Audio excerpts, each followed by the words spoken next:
आप सभी का दिव्य साधना चैनल में बहुत बहुत स्वागत है। आज हम बात करेंगे हमारे सनातन धर्म के अनुसार हमारे दो महान ग्रंथ हैं। एक श्री रामचरितमानस, दूसरा श्रीमद् भागवत गीता। ये दोनों ग्रंथ हिंदू ग्रंथों में अपना एक विशेष महत्व रखते हैं। आजकल हम श्रीमद् भागवत गीता के 18 अध्याय जिनके श्लोकों की व्याख्या मैं सरल और आसान शब्दों में कर रही हूँ। अब तक मैंने श्रीमद् भागवत गीता की भूमिका की और उसके पहले अध्याय जिसका नाम है कुरुक्षेत्र के युद्ध स्थल में सैन्य निरीक्षण के श्लोकों की व्याख्या मैं सरल और आसान शब्दों में कर चुकी हूँ। अब आगे कर रही हूँ श्रीमद् भागवत गीता का दूसरा अध्याय जिसका नाम है गीता का सार। यह अध्याय बहुत ही महत्वपूर्ण माना जाता है क्योंकि इसमें भगवान श्री कृष्ण जी ने स्वयं अपने मुखमंडल से गीता के महत्व को बताया है और कहा है अगर हम अपने वास्तविक जीवन में इस गीता के सार को अपनाएंगे तो हमारे जीवन का उद्धार हो जाएगा और हमें वास्तविक ज्ञान की भी प्राप्ति हो सकेगी अगर हम इसको ध्यानपूर्वक पढ़ेंगे और उस ज्ञान को अपने वास्तविक जीवन में धारण करेंगे। मेरी आपसे प्रार्थना है आप इस गीता के सार के श्लोकों की व्याख्या जो मैं सरल और आसान शब्दों में कर रही हूँ उसका श्रवण आप अवश्य करें। वीडियो शुरू करने से पहले आप सभी से मेरी प्रार्थना है आप मेरे वीडियो को लाइक शेयर सब्सक्राइब अवश्य करें, बेल आइकन भी प्रेस करें जिससे मेरे सभी नोटिफिकेशन आपको मिलते रहें।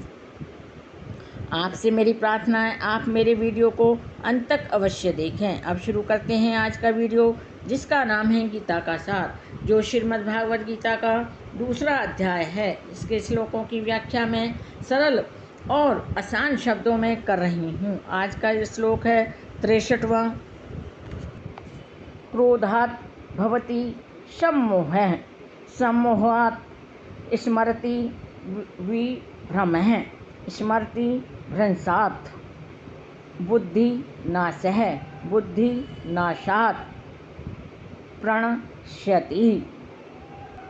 भगवान श्री कृष्ण जी अर्जुन को कहते हैं क्रोध से पूर्ण मोह उत्पन्न होता है और मोह से स्मरण शक्ति का विभ्रम हो जाता है अर्थात मोह से स्मरण शक्ति का नाश होता है, क्षय होता है। जब स्मरण शक्ति भ्रमित हो जाती है अर्थात संशय में लीन हो जाती है तो बुद्धि नष्ट हो जाती है और बुद्धि नष्ट होने पर मनुष्य भवकूप में पुनः गिर जाता है अर्थात वह अगर उसकी बुद्धि नष्ट हो जाए तो बुद्धि नष्ट होने से उसका भवसागर में गिर जाना निश्चित माना जाता है।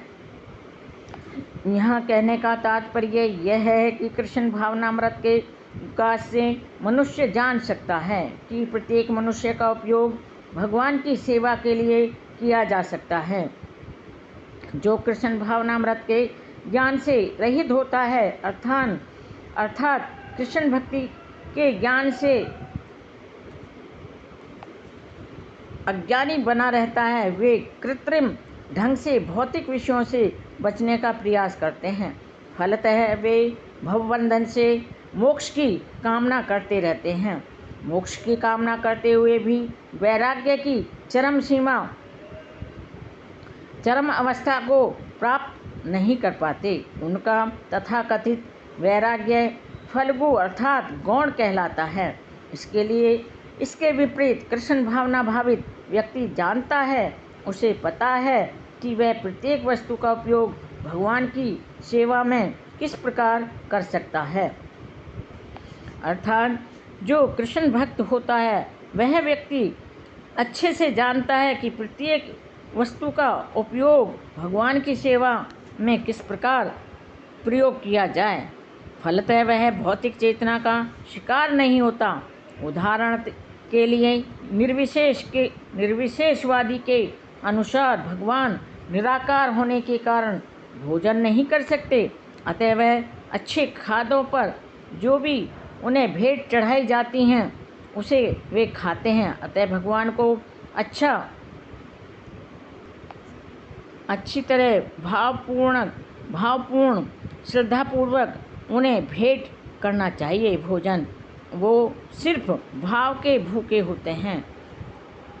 यह केवल वह भक्ति ही जान सकता है जो भगवान श्री कृष्ण जी का परम भक्त होता है, अर्थात कृष्ण परम भोक्ता है और भक्ति पूर्वक उन पर जो भेंट भी चढ़ाई जाती है उसे वे खाते हैं।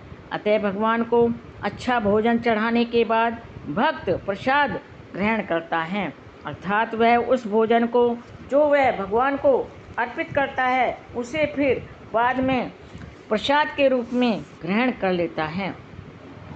उसमें भगवान की दिव्य ऊर्जा समाहित हो जाती है। इस प्रकार हर वस्तु प्राणवान हो जाती है और अधः पतन का कोई संकट नहीं रहता। भक्त कृष्ण भावनामृत में रहकर प्रसाद ग्रहण करता है, जबकि जो अंधभक्त होते हैं अर्थात जो भगवान की भक्ति से परे होते हैं इसे पदार्थ के रूप में तिरस्कार कर देता है। अतः निर्विशेषवादी अपने कृत्रिम त्याग के कारण जीवन को भोग नहीं पाता। यही कारण होता है कि मन के थोड़े से विचलन से ही वह भवसागर में पुनः आ गिरता है, अर्थात वह मृत्युलोक में पुनः गिरता रहता है। कहा जाता है कि मुक्ति के स्तर तक पहुंच जाने पर भी ऐसा जीव नीचे गिर जाता है, क्योंकि उसे भक्ति का कोई आश्रय नहीं मिल पाता, अर्थात उसे भक्ति का कोई मार्ग ही नहीं मिल पाता। यह थी मेरे आज के 63वें श्लोक की सरल और आसान शब्दों में व्याख्या। मेरे वीडियो में अंत तक बने रहने के लिए आप सभी का कोटि कोटि धन्यवाद। नमस्कार।